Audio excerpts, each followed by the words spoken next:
เอาก็สุขสบายดีอย่างบรรดาพ่อแม่พี่น้องประชาชนเมื่อสุขูสุขคนที่เคารพนับถือที่เข้าร่วมกองประชุมในมื้อนี้ให้มาเงียงมาฟังนำกันเรื่องเหตุบ้านการเมืองให้ได้รับหูจะแจ้งนำกันเนาะเฮาจังบ่มีการคัดแย้งผิดเที่ยงจักหน่อยสิมาเว้าเฮือนายบ้านว่าโอ้ยเป็นอันนั้นเป็นอันนี้บ่รอนลูกบ้าน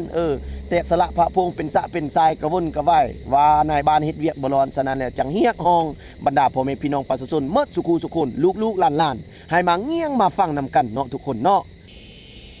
เอาซึ่งมื้อนี้เนาะก่อนในบ้านสิเว้านี้ก็ถือว่าได้เฮียนเคารพนับถือทางพรรครัฐคันเทิงคณะพรรคคณะบรรษาเนาะได้ออกมาชี้แจงให้บรรดาพ่อแม่พี่น้องประชาชนหมดทุกคนเนาะได้รับทราบรู้ทั่วถึงกันเป็นการเรียบร้อยเนาะมาเว้าเกี่ยวกับ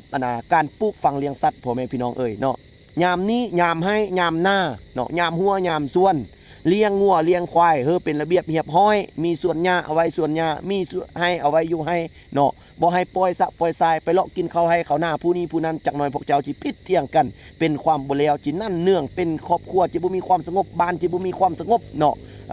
นายบ้านจังออกมาตักเตือนบ่ให้ปล่อยสะปล่อยทรายขี้ใส่บ้านใส่ซ่องขี้ใส่หัวนอนกูขี้ใส่หัวนอนมึงไปใส่กระเม่นตะกี้งัวขี้ควายจิปล่อยจิด่ากันไปจิซับจิแซงงัวบักหางัวบักพี่งัวตัวมาตัวใดแนวนี้นั่นจักหน่อยจิพิษจิเที่ยงกันฉะนั้นแล้ว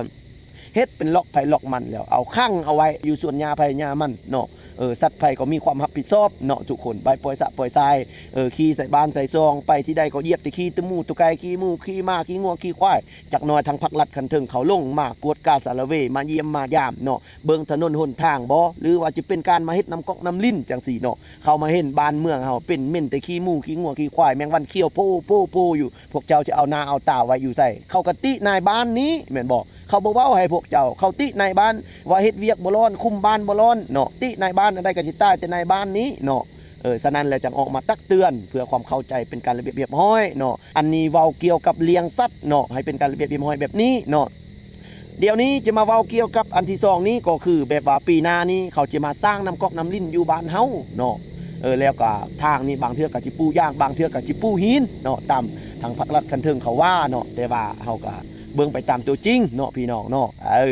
ฉะนั้นแล้วเฮาก็ผู้ใดก็เป็นการบุกบืนเนี่ยได้ก็บุกบืนบ่ต้องแคะบ่ต้องค้านเนาะพากันสู้ซนมึงมีรถกูมีเรือมึงมี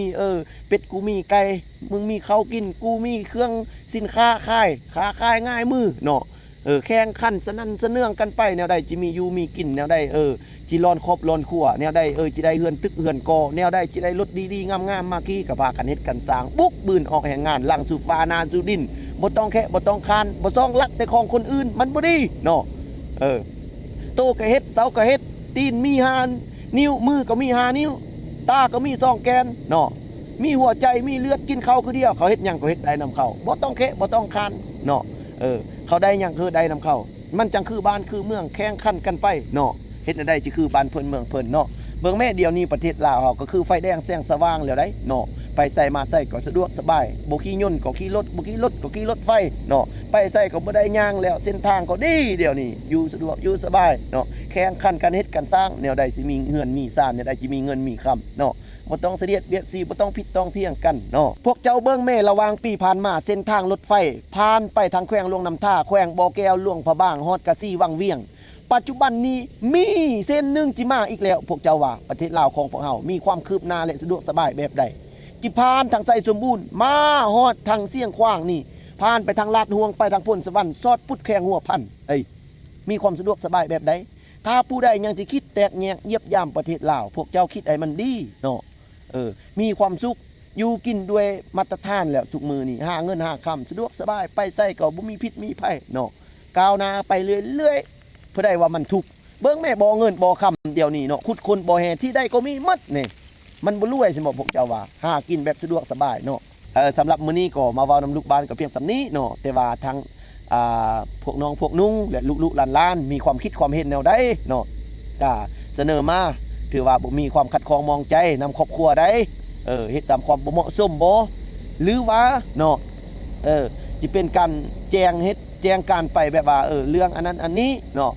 เรื่องถนนหนทางเรื่องสร้างน้ำก๊อกน้ำลิ้นบ่หรือเรื่องเก็บเงินฮิบให้ไม่ห้อยเนาะเวียกบ้านการเมืองบ่ขัดข้องมองใจในใดให้พวกเจ้าเว้าตามความจริงอยู่ในกองประชุมเนาะ บ่ให้จมหน้าบ่ให้ว่าหลังไปพุ่นเว้าพุ่นมาพี่เว้าพี่มันบ่ดีมีอีหยังเฮาเว้ากองประชุมคัดคองมองเจอนำผู้เด้อนำครอบครัวเด้อเฮ็ดบ่ถึกบ่ต้องเนาะแนวบ่จบบ่งามคอยบ่มักอันนั้นเจ้าบ่มักอันนี้มีอีหยังให้เว้าอยู่ต่อหน้าหลายคนกองประชุมนี้เพื่อนายบ้านสิได้ตักเตือนแก้ไขให้มันลุดให้มันพ้น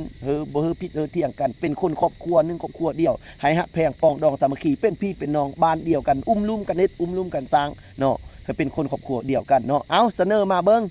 สำหรับข้าพเจ้านี่ก็สิบ่มีหยังหลายเนาะที่อยากออกมานำเสนอนำบรรดาพ่อแม่พี่น้องประชาชนและก็ข้าในบ้านเนาะ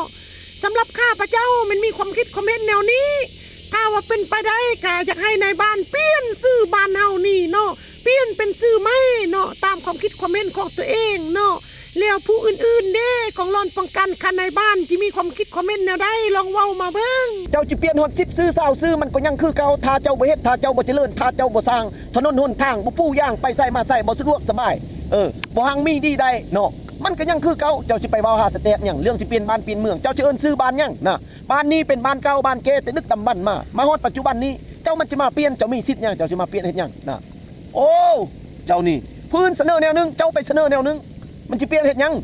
เปลี่ยนซะได้ก็ยังคือเก่าคันตัวเองเฮ็ดบ่สร้างตัวเองบ่เจริญเนาะ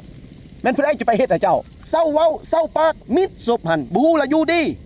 ฟังทางนายบ้านพี่จะอธิบายนายบ้านสิเว้าอันนั้นได้เซ็นอันพอบักยินคู่กันได้มีความคิดความเห็นแนวใดเสนอมาเบิ่งมีความขัดข้องมองเจอแนวใดสำหรับข่อยนี่มันอยากเสนอเรื่องเมียเฮาตื่นเช้ามามันมักแต่งแต่โตเฮาจักมันเป็นหยังมักผู้ใดข่อยก็บ่ฮู้เนาะตื่นเช้ามาปุ๊บจับกระตาเครื่องแต่งหน้ามาแต่งตัวแล้วเนาะบางเทื่อหน้ายังบ่ทันได้ล้าง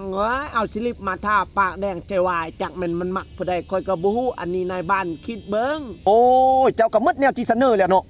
เมียเฮาน่ะตื่นเช้ามาแต่งตัวหั่นน่ะบ่หมายความว่าสิไปมักผู้ชายคนอื่นดอกเนาะคันคนมันบ่แกะแดะคันคนมันบ่เป็นหั่นน่ะเนาะสิเฮ็ดแนวใดก็ตึก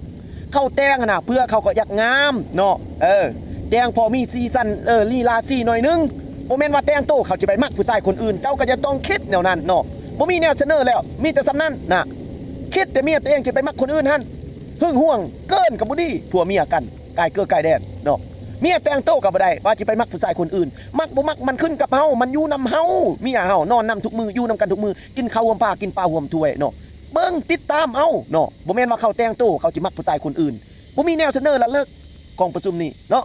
เอาเป็นจังได๋แต่ละคนสำหรับตัวเองนี่ก็สิบ่มีอีหยังสิเสนอนำข่าวดอกมีแต่ทางพรรครัฐคันเทิงเขาวางแผนการมาอันใดก็สิได้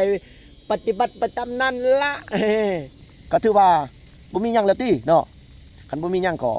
พักผ่อนกินน้ำกินท่าเนาะบัดนี้เนาะมื้อหน้าจังเป็นจังได๋ก็ค่อยมาเว้ามาว่ากันมื้อเนาะเอาขอบอกขอบใจหมดทุกคนที่มาเงียงมาฟังสำหรับกองประชุมมื้อนี้เนาะก็ขอให้ทุกคนสุขภาพแข็งแรงอยู่ดีมีแรงหมดทุกคนเนาะเอาขอบใจ